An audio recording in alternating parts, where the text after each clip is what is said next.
With Operation Summer coming up, I figured I'd make a naval event guide covering how to most effectively unlock the new vehicles being released.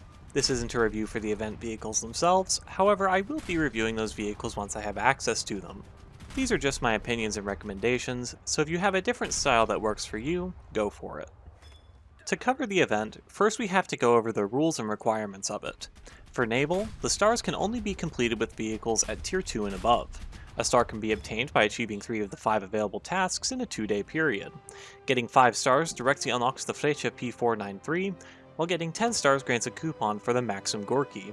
The tasks are as follows: 25,000 damage dealt, winning 8 battles, capturing 7 points, destroying 3 vessels with torpedoes, and finishing in first place in a battle. I'll cover each task and how to best complete them individually, then go over some lineups and tips. First is the 25,000 damage dealt task. This task should naturally be completed over the course of a few matches, generally taking 3 to 10 depending on your skill and luck. The amount of damage dealt doesn't really change that much between BRs and vehicle classes, so anything can be used for this task with moderate success. Next is winning 8 battles. Generally, you want to be playing at a BR where matches are pretty fast, as that means more battles are completed in the same amount of time. Cruiser matches take much longer than matches with PT boats and destroyers, so staying at a lower BR is better. Squadding up is also incredibly helpful for achieving this, as a coordinated squad will have a higher win rate. My Discord has a lot of active naval players to squad up with, and the link to join is in the description. For the 7 caps task, it's best to use fast vehicles such as Tier 2 hydrofoils and PT boats. I'd actually recommend playing these vehicles in a higher BR lineup with destroyers or cruisers present, as this means less players will be heading for the cap points on the map due to having further back spawns. Getting the 3 torpedo kill task is the easiest with PT boats, Japanese destroyers, and close air support. This is potentially the fastest task, but it's very dependent on your personal skill with torpedoes and close air support. This task is also far easier in arcade battles, as torpedoes are faster and both ships and planes get infinite reloads of them. Last comes the task for getting first place in a match. Since naval matches have a lot of bots due to low player counts, this one is actually a bit easier than in other modes. If you can get it, that's one task out of the way, but don't worry about it if you don't. The other tasks are easy enough that it's not necessary to unlock a star. Overall, between all these tasks, I would pick 2 of the middle 3 to actively work towards. The damage dealt task should easily be met within a few matches, and if you have a streak of bad matches and can't get first place, you should be able to finish the other 2 tasks and get that day's star. Grinding caps and victories goes hand in hand, as capping is more likely to result in a win, so doing this while racking up damage should grant the medal pretty quickly. The strategy I would recommend is to initially spawn with your fastest vehicle and rush to the nearest capture point, and after this, spawn slower and more powerful vehicles in an attempt to cover the point you just captured. This way, you're beginning ticket lead by capturing early and then keeping the other team from taking that capture point, increasing the chance of winning a match. This grinds 2 objectives at once, cutting down on the time needed to get the objectives finished. For BR, I wouldn't really recommend going over 4.3.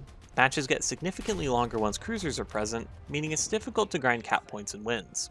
4.7 with American and Russian vehicles can be an exception, as they can effectively club the 4.3 vehicles that will be spammed, but commonly get pulled up to face 5.7 cruisers, which may make the tasks take longer overall. Once people begin to obtain the Flecha P493, 4.7 should get less up tiers due to that boat being spammed, meaning it should be more viable. For lineups, I'd recommend taking a group of vehicles that can realistically complete all of the given tasks at once. For instance, taking the American 4.3 lineup covers all of the bases. Their PT boats can easily cap a point at the start of the match and occasionally get a torpedo kill, their destroyers are powerful enough to carry matches and fill the damage requirement, and planes like the SB-2C get torpedoes that are incredibly effective even at high speeds.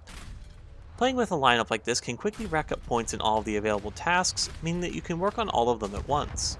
However, what's more important is to just play with vehicles that you personally do well with. Using vehicles and lineups that you're already confident with makes the tasks a lot easier.